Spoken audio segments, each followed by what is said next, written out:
How should Christians approach and read the Old Testament? Christians always need to read the Old Testament in the light of the New Testament. You can't separate the two, and that means that everything in the Old Testament is read, understood, and taken in the light of Christ. He is the fulfillment of the Old Testament, and everything needs to be understood not just in the light of Christ as lawgiver, but in the light of purpose of Christ's work and mission, which is to proclaim and enact the gospel. It appears that for the ancient Israelites, every aspect of their lives were in some way covered or regulated by these laws. What was the purpose of that? Well, Israel was a theocracy ruled by God with his law, and that's why the Old Testament covers all areas of life. There was no distinction that we make between the civil realm, government, and the church. They overlapped. So Israel was if you like, a religious community. And so, as you said before, there are broadly speaking, if you like, 4 kinds of law, and each have their own function. There's religious law, ceremonial law, which governs the worship of God. There's moral law, such as laws against murder and theft, the kind of laws that you need to have if you're going to live together in any community. Thirdly, there's what we these days tend to call customary law, laws about things that have to do with the way you live life in society. It's not necessarily a moral matter. So take, for example, you get laws about not wearing clothes made of 2 kinds of materials. There's many other cases of that. And then there's civil and political law, which govern the organization of Israel as a kingdom, as a theocracy ruled by God. So you won't make sense of the Old Testament unless you see that that's its basic purpose, and that it is basically geared towards a totally different situation to our modern societies, which are secular, or the church, which deals just with religious and moral matters.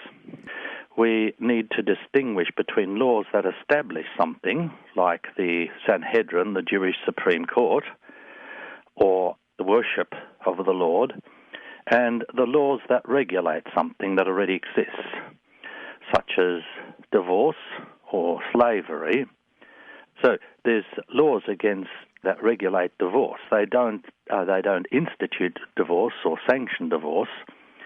They merely regulate it so that it's not abused. Likewise with slavery. Slavery exists everywhere in the ancient world and until modern times.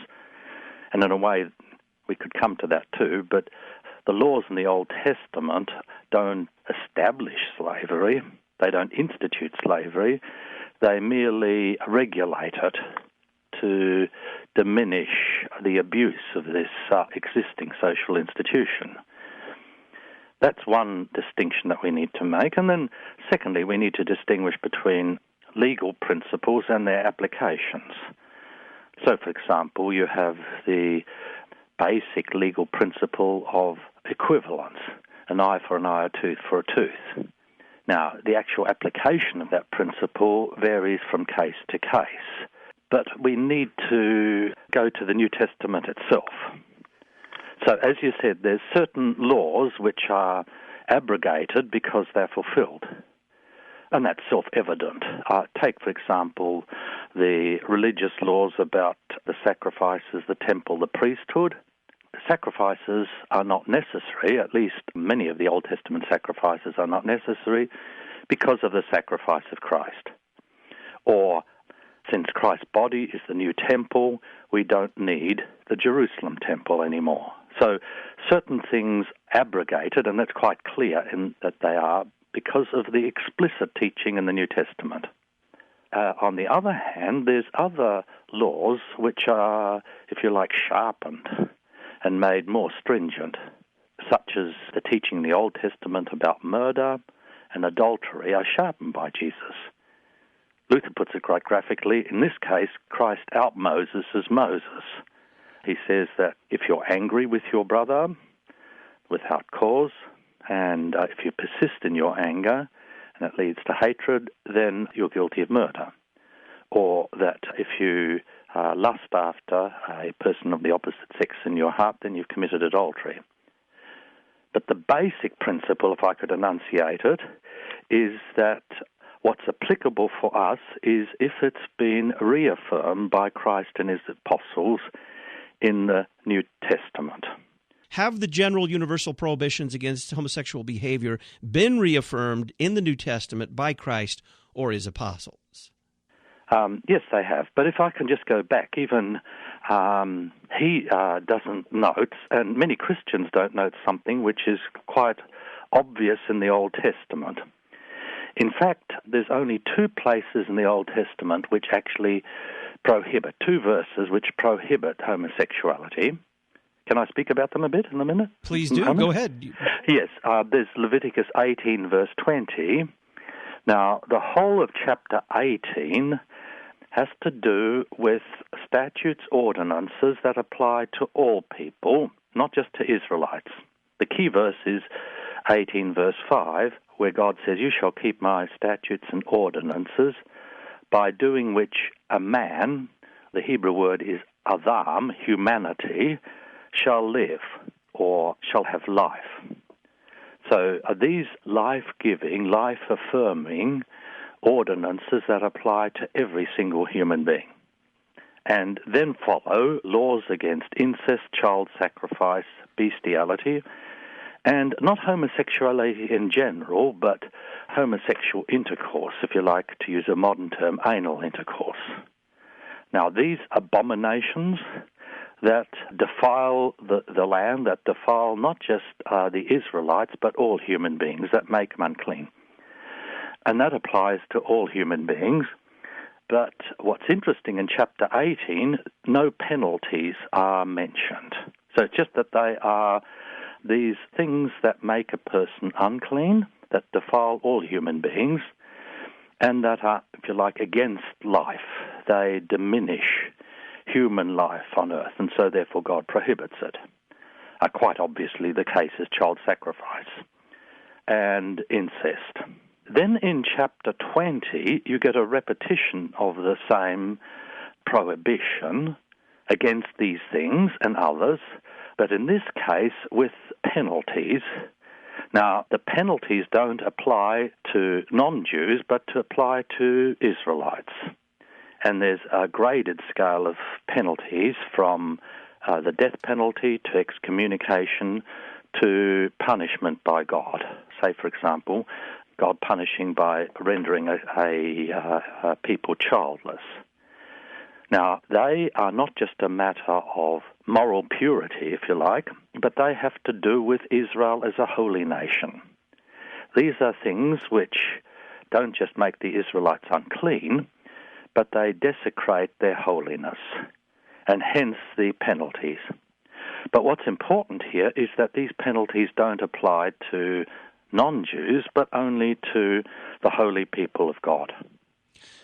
Now, this law is reaffirmed in three places in the New Testament, and it's extended. First of all, Paul refers to it in Romans chapter 1, where he not only mentions the homosexual intercourse between males, but also includes the lesbian side of it. What's interesting is that there's no reference anywhere, as far as I know, to lesbian intercourse in the Old Testament. But here Paul picks up both of these and teaches that both of them are idolatry, and that God deals with it by handing people over to their own desires, and so they experience God's penalty by experiencing the consequences of what they do. That's in Romans 1, and that's sort of generally for all human beings. So he condemns it as a form of idolatry and as typical of the world apart from Christ and God. And in fact, that's what we're happening now. When people reject God, they affirm homosexuality. You can see that happening in your own country at the moment with Obama's coming out with recognition of same-sex marriages. And then there's two other cases that deal with it. There's in Corinthians 6, 9 to 11, where Paul includes the two sides of homosexual intercourse. There's the active side, and then there's a receptive side, amongst those things that exclude people from the kingdom of God.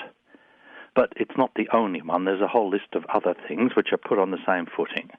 In other words, they are what it's targeted here, that Paul targets, is not the world in general, but it's prohibited by Christians and excludes people from the church.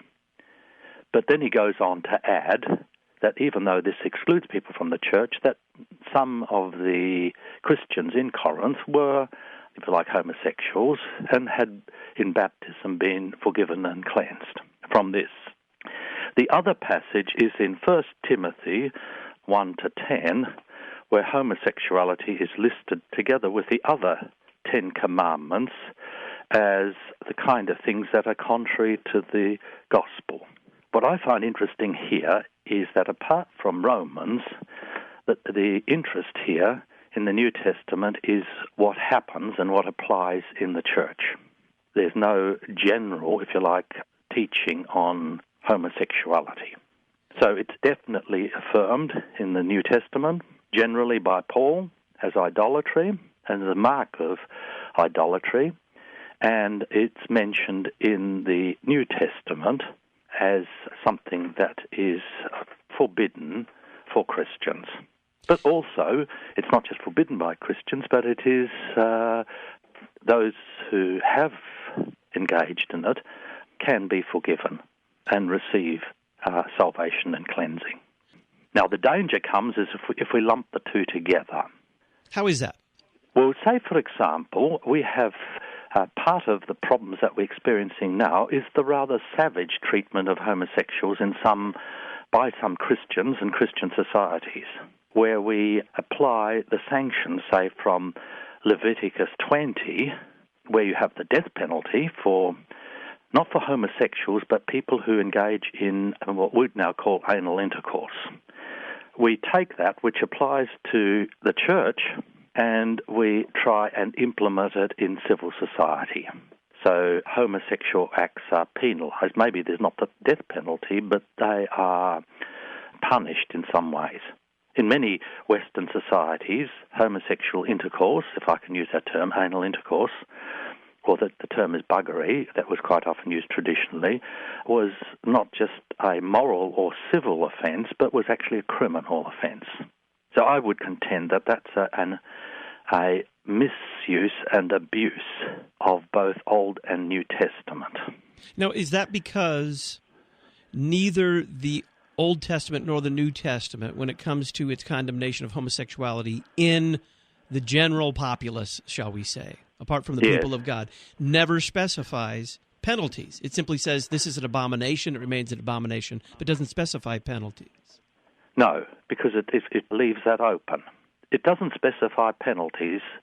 It says it's an abomination. It says it defiles both the people who engage in it and the society in which it's engaged. It indicates that it's a mark of idolatry, but it doesn't give any, if you like, civic or political or criminal sanctions or penalties. Yes. That if Christians were really consistent with their own scriptures, they would enact laws or constitutional amendments to make virginity on a marriage night a requirement. Now, how do you respond to that? We're talking with Dr. John Kleinig, Emeritus Lecturer at Australia Lutheran College, about the application of Old Testament laws. Dr. Kleinig, before the break, you said that this has happened routinely in history, where governments have taken up the Bible to prohibit things and to enact penalties for things that they really had no business doing. Are you saying that whenever this is done, that these governments are misapplying biblical law to the civil realm? Yes.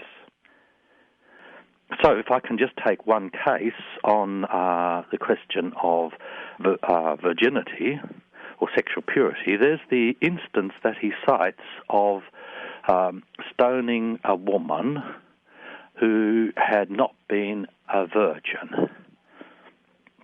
That's in Deuteronomy 22. I don't know whether people know that instance. Do you want me just to summarize it? Well, please do. I mean, take it on and tell us exactly.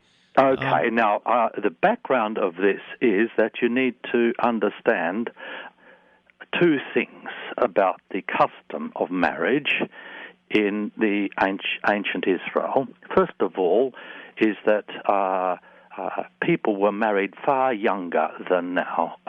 So it would be very rare, say, for a girl over the age of 16 who wasn't betrothed, let alone married. And it would be very rare for a young man not to be married by the age of 18, let alone 20. So we don't have this extended puberty, if you like, that we have now, where people only marry late 20s, maybe 30s. So people married almost immediately after puberty. That was the normal custom. And secondly, there was an intricate arrangement. Marriage was very much a family, social, economic thing. And one of the most important aspects of marriage was the exchange of the bride price, which I could go into, but it's too complicated to summarize, except to say that, say if I married a woman, I would pay for her, and that money would be given to her father, who would keep it in trust for her as her protection. Now, if you like, it's her money, but it would be kept by her father and her father's family. Now, that was an essential part of the bride price. Now, you would have to pay much more for a young girl who was a virgin than, say, a widow or someone who was divorced. All of those were possible. So the bride price for a virgin was very, very high, and it was quite expensive. Now, that's the situation here that's covered in Deuteronomy 22, verse 13 to 21, I think it is. It's the case of a husband who marries a woman and pays for her on the assumption and with the assurance that she is a virgin. Now, after marriage, then he is dissatisfied with her personally or sexually, and he wants to get his money back. He wants to get rid of her. So he accuses her of not being a virgin. That's the circumstance. Now, if it can be proved that he's wrong, then there's very savage penalties. He's whipped. He has to pay 100 shekels, I think, to her father for her, and he can't divorce her under any circumstances. So, in fact, that's where the accent lies, the protection of the woman who's been falsely accused of not being a virgin, because he wants to get rid of her and get a new wife. Now, the other side of it, if it can be proved that she wasn't a virgin when she got married, then it's a case of deception. And if it can be proved that she wasn't a virgin, then she could be taken out and stoned. Where has Dan Savage misread the Bible with regard to slavery? Yes. The first thing that I'd like to make is that there's no passage in Old Testament or New Testament in which God institutes slavery. Okay? It's not a divinely instituted order. It's not a divine institution. It's an existing human institution. And all the laws and teaching on slavery merely regulates an existing order. It's like laws about regulating traffic or laws regulating work. Now, we have an economy. You have employers, you have employees. Now, that's given. And laws then are established to regulate the way this works. So that's the first thing. The laws in the Old Testament don't establish slavery, they regulate it, and they regulate it to prevent abuse. The second thing is that the Old Testament makes a distinction between slavery in Israel and slavery elsewhere. So if I could take the one side, in fact, the Old Testament prohibits the Israelites from enslaving their fellow Israelites. In Leviticus 25:42, he says, "Because the Israelites are my servants, my workers, whom I brought out of Egypt, they must not be sold." You can't buy or sell fellow Israelites and enslave them. Okay, that's prohibited. And the reason that God gives is that at the very foundation of their existence, they were slaves in Egypt, and God rescued them from slavery and made them free people. So there was an act of manumission, if you like, of freeing slaves that founded Israel as the holy people of God. And this then there are other laws which have to do then with work and work practices in ancient Israel. And there were four basic things I'd like to mention. This is the regulation, if you like, of work or service of poor people in ancient Israel. First of all, there's laws that protect poor people, from being exploited so badly that they go into debt and therefore get into trouble, that they have to, if you like, enslave themselves to pay off their debt. The law is that in those cases, you must lend money or goods to people without interest to stop them from going into selling themselves into slavery. Secondly, the Israelites, if you were very poor, to redeem your debt, you could enter into service with fellow Israelites.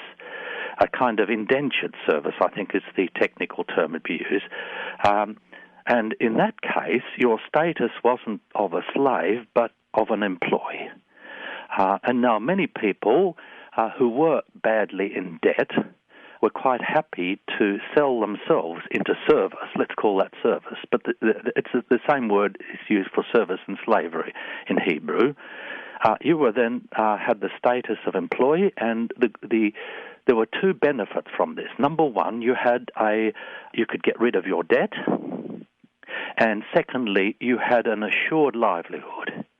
In fact, scholars have shown that people who were slaves in Israel were better off than many free people who were merely workers, employees.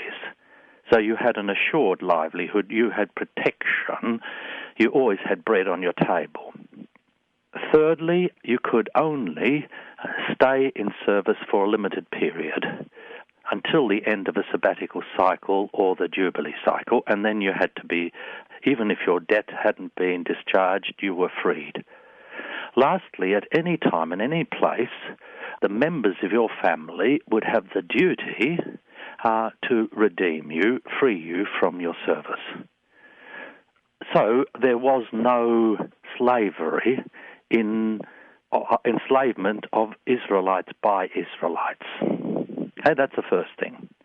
And secondly, the Israelites could buy and sell foreign slaves. But even in this case, they were protected. They had very high status. Say, if you bought a slave, that's a foreigner as a slave, not an Israelite, that slave was a member of your extended family. You can see that in the Ten Commandments, in the commandment against covetousness, which gives a definition of what the household is. The slaves are mentioned there as members of the extended family. And as such, then, they were protected in many ways. I'll just give three cases. First of all, that they were not required to work on the Sabbath day. So, and this was unique in the ancient world. Now, if you were a slave, you were required to work all the time. But in Israel, even foreign slaves were free from work on the Sabbath. They could, on that day, live and act as a free person. Secondly, there's laws, and very severe laws, against sexual abuse of young women as slaves in Israel. And lastly, there were very severe punishments from abuse of slaves. So if you killed a slave, you'd be punished severely, or if you knocked out the tooth of a slave or knocked out the eye of a slave, that slave would have to be set free.